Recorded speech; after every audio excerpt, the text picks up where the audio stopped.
Registration drive over the weekend, but what about South Africans, prominent South Africans living abroad and their registration?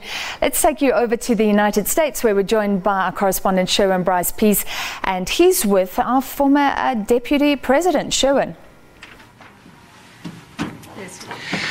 Francis, thanks very much indeed. We're just waiting for the former Deputy President, Phumzile Mlambo-Ngcuka, of course, also the Executive Director of UN Women. Just step in and join me, Dr. Phumzile Mlambo-Ngcuka. She's just completed her registration process here at the South African Consulate in Midtown Manhattan. A fairly easy process, Madam Executive Director? Very smooth. Just turn a little bit this way for me so the camera can see you. There we go.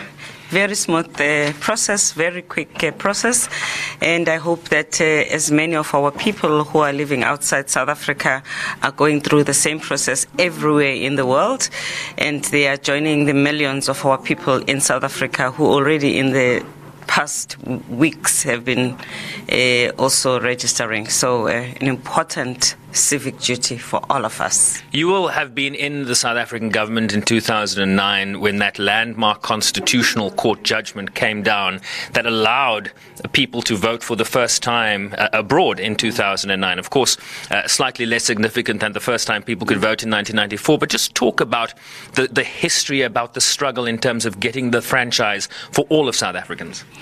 Well, it's important for us to make decisions for ourselves, for our country, and to contribute to the changes that we all aspire for our country. And voting is one piece of that. It's not everything, but it's an important part that gives our government and whoever gets into power legitimacy.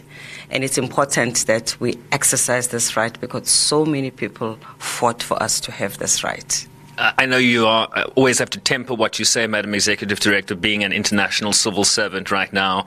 But just talk about the significance of this election. 1994 was a historic moment. People are talking about this being the most important election since democracy. What's your sense of, and your speak as a South African? Well, we have had our challenges as a country, our ups and downs.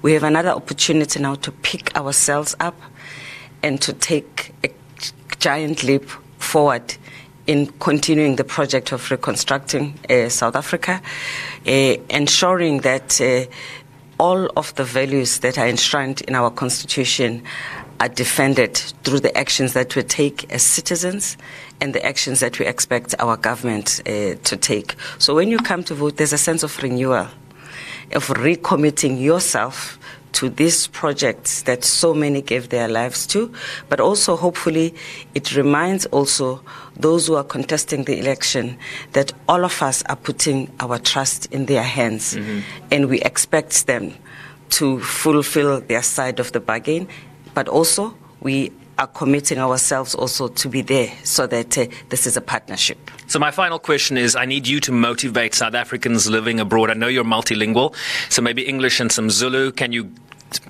encourage people to come out and turn out this weekend? Ayindithi labo abakhona ezindaweni ezahlukene mabaphume emakhaya bahambe bayobhala bangenele ukuzilungiselela ukhetho masiyeni phambili if singihleli kude singancedisi ukuthi ekhaya kube khona inqubekela ikhaya lethu lela mase siqedile ukusebenza la sisebenza khona fanele kasibuyele ekhaya sifike ekhaya silungisile ukuthi izinto maziye phambili. Executive Director, always good to see you. Thanks very much indeed. Thanks, sir.